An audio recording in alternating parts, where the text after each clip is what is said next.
नमस्कार प्यारे बच्चों, कैसे हो बेटा? सभी अच्छे हैं ना? बेटा आज हम पढ़ेंगे आपकी हिंदी व्याकरण की पुस्तक का पाठ नंबर 2, जिसका नाम है लिपि और व्याकरण। ठीक है, इस पाठ में हम पढ़ेंगे कि लिपि किसे कहते हैं और व्याकरण क्या होती है। ठीक है बेटा, तो इस लेसन को पढ़ने से पहले हम पढ़ चुके हैं कि भाषा किसे कहते हैं।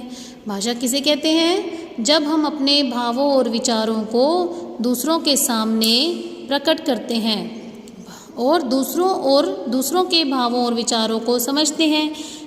किस तरह से समझते हैं? यानी जिस साधन का प्रयोग करते हैं हम, उस साधन को भाषा कहते हैं। ठीक है बेटा, तो अब हम किसका प्रयोग करते हैं? जब बोलते हैं, लिखते हैं, हम वर्णों का, शब्दों का, वाक्यों का प्रयोग करते हैं। ठीक है, भाषा के अंग बताए थे मैंने कि वर्ण, शब्द और वाक्य।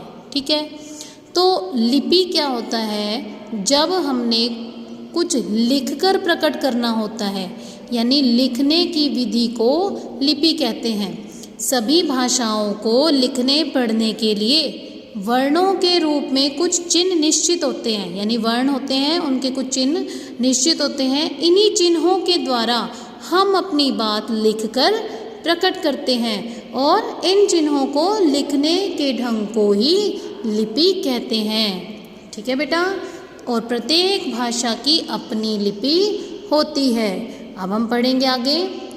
लिपि का अर्थ होता है लिखित या चित्रित करना। अभी हमने बताया था कि वर्णों के रूप में जो कुछ चिन्ह होते हैं, जब हम उन चिन्हों के द्वारा अपनी बात लिखकर प्रकट करते हैं तो उसे लिपि कहते हैं। जब लिपि नहीं थी, यानी जब लिखा नहीं जाता था, तो हमारा समस्त साहित्य मौखिक रूप में होता था। जैसे वेदों का एक नाम श्रुति भी है। वेद हमारे पूर्वजों ने सुनकर याद रखे और अगली पीढ़ी तक पहुंचाते रहे। पहले किस भाषा का प्रयोग होता था? सिर्फ मौखिक भाषा का प्रयोग होता था। ठीक है, सभी अपनी बात बोलते थे और सामने वाला सुनकर समझ लेता था।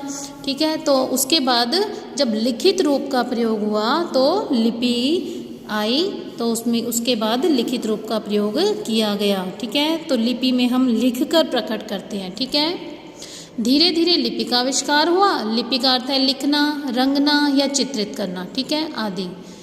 हमारी मुद्रा पर कुछ लिखा रहता है, वह लिपि कहलाता है। ये हमारी मुद्रा है। ठीक है, इस पर कुछ जो भी प्रिंट किया गया है वो क्या है? लिपि। जैसे 1 रुपये का सिक्का, 10 रुपये का नोट, 100 रुपये का नोट। ठीक है, ये लिखा हुआ है ना, 100 रुपये, 10 रुपये, 1 रुपया। फिर है प्रत्येक भाषा की एक लिपि होती है। हर भाषा की अलग अलग लिपि होती है।